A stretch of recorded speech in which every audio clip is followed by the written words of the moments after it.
One of the guys who's really taken a step up in class, his level of play has advanced, is Bernhard Raimann, the starting left tackle for the Colts, playing at a much higher level this year than he did at this time last year. Why? We talked to Bernhard Raimann about that and a lot of other stuff. What's the reason for my eye, you're playing at a much higher level? And week to week, what's the reason for that? I mean, we just, trying to learn from your mistakes every week, trying to get better, and that's all you can do. I mean, we have a great coaching staff, great players surrounding me, so they really help me out with, everyday things and make sure I stay on track, and that's all you can do. How about the added strength? Do you feel different? Your ability to move, your ability to engage, kind of get separation with guys or remain in contact with guys, I guess?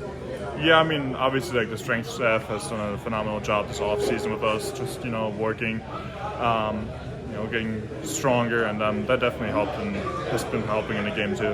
How diligent do you have to be? Like, when we were talking to Jim Bob the other day, and I asked about you, and he said it's really important that everybody, not just you, keep progressing and getting better week to week. Is that like a mental thing you've always kind of had in your head, where either academically or athletically you felt like, okay, the work is the work and I'm going to get better because of the work? Has that always been your attitude?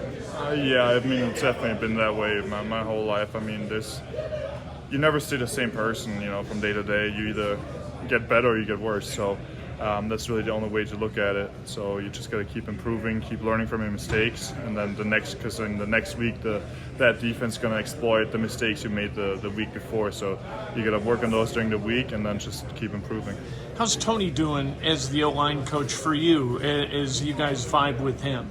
Yeah, he's been huge. I mean, he really takes his time to develop each player individually as well as the group together. But for me personally, it's been huge this entire off season, during camp, during the season now. Just keep working us, keep improving on everything, and just keep moving forward. I was watching you, and you have, and this may be true for everybody, but I was just watching you. Multiple responsibilities on almost every play, where you're hitting this guy, then you got to go back and hit that guy. Blocking more than one guy in a play seems to me like it would be incredibly difficult, right? Right. I mean, that's just part of playing offensive line. Sometimes you just gotta, block two guys, help out with one, and then go back to the other. And that's just part of the O-line game, and that's what makes it fun, because it is difficult and not everyone can do it. So that's what makes it fun to play as a group, because we all have a difficult job, and then to keep working together on those difficult tasks is just what makes this whole thing fun. What's the difference between protecting for Gardner and protecting for Anthony? I mean, they've both done a phenomenal job just leading us on the field, and at the end of the day, you're trying to protect your quarterback regardless of who's back there.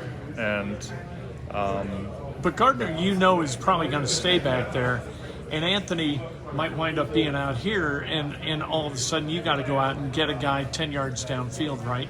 Right. I mean, but that can happen with both these guys. I mean, they both know to make plays late in the game. I mean, even if Gardner, dumps the ball to the running back late, you still want to be downfield and block for that. So either way, you never know. You don't have eyes back there, so you just protect for as long as you can, and then you hustle to the ball no matter what happens, and that's all you can do. Any difference this year playing next to Q from last year? Yeah, definitely. I mean, you built that chemistry throughout the last couple months, and you can definitely feel it on the field too. We get more comfortable with each other, and the communication has gotten a lot easier, and I think we're just getting to know each other better every week, and I think that helps our game tremendously. Do you feel like this thing's moving in the right direction now? You guys are 2-1. You pick up the win in Baltimore. You got the Rams coming in. You feel like there's, like last year, just from my perspective, there became a point of no hope. Now there's hope. What's the difference between those two for you? I mean, I'm not asking you to accept my position. Well, so wins are always fun for, Sunday, Monday, a little bit of Tuesday. Is it? You think about it, but as soon as, Tuesday morning starts, you got to prepare for the next opponent. It might even start Monday night. And at that point, it's over. Regardless of what happened, you still got to prepare for the opponent and win that week's game. And you just can't lose track of, there's always a next opponent. So be excited about the win, but then also move on and don't think about, 2-3 games down the road. Just think about this opponent this week, and we're preparing for him, and everything else will take care of itself. Do you do anything on your own to prepare? Are you watching tape on your own, or do you rely on kind of the classroom sessions here? I mean, you have to do both. You have to pay attention in the meetings, but you have to do preparation on your own too. You got to work in your own game on your own time as well. And I think without that, you can't succeed in this league. So, do you compare yourself to any other left tackle in the league? Trying not to. I mean, I'm just You're just working. You're grinding. Yeah, exactly. I'm trying to be better than I was last week, and than I was yesterday. So that's all I'm doing. That's Bernhard Raimann. And, after we got done, I said, Bernhard, I got to tell you the truth. With almost anybody else in this locker room, when they talk about processing, getting 1% better and every day, stacking days, all of that stuff, I say, you know what, you're full of that stuff. With you, I don't feel like you are. And he goes, no, I am not BSing you.